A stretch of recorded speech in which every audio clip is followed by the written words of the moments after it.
A pleasant good afternoon to all. I'm very happy to be part of this webinar and taking from the previous presentation of the excellent researchers of the Maritime Research Center, I would like to highlight the importance of people, nature, and economy, as Shlok has pointed out, as well as the importance also of listening to the silenced voices of the maritime communities. Um, I'd like to share my presentation. Okay. Couldn't. Okay, I'll just proceed. Okay. Ms. Toledo and I co-founded the Indo-Pacific Alliance, an ocean think tank based in the Philippines. Our country has 267,000 kilometers of coastal communities, 46 million coastal warriors, and 38 million, 38,000 barangays. Now, given this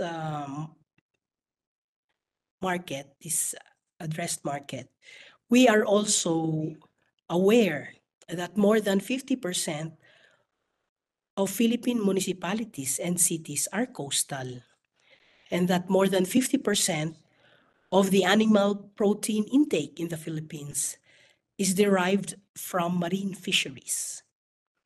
Currently, the coastal communities are also in charge of protecting 27,000 kilometers of coral reef and 120,000 hectares of mangrove.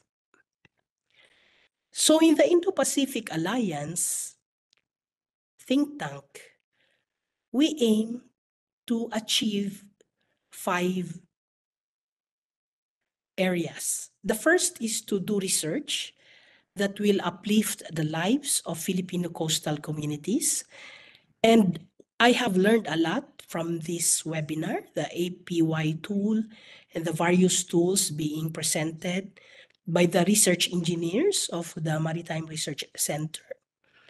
The second point is empowering coastal warriors through livelihood projects, such as fish nuggets, fish burgers, fish tocino, and seaweed pastries.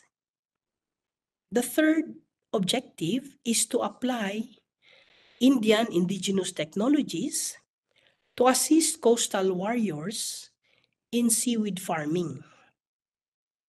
Another objective is providing boats to indigenous fishing communities, specifically the Bajau Laut. And the fifth objective is to open schools in the open seas for coastal communities to upgrade their literacy. So the think tank is small, but it has a grand vision. And we have had the opportunity to link with the Southeast Asian ocean think tanks as well. And Ms. Toledo will discuss more on that later. So the research is to upgrade skilling of fishing folk in 5 coastal communities annually. Now, we have 38,000 coastal villages. So we have to start with a few and then we expand. So we have to do it slowly with proper coordination, but with dedication. The second point is hopefully through our fellowship, future fellowship at the Maritime Research Center, we can learn, understand Indian indigenous technologies and know-how that can upgrade the livelihood of Philippine coastal communities.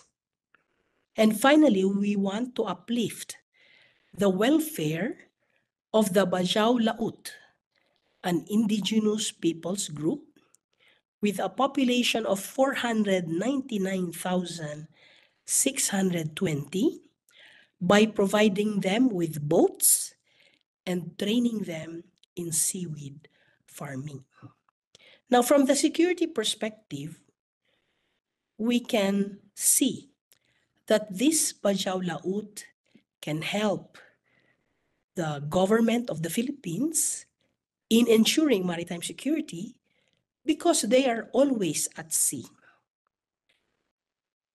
And also in coordination with the Maritime Research Center, in the coming months, we are collaborating on the capacity building possibilities for the 255,000 strong Philippine Coast Guard officers that can benefit from the Maritime Research Center.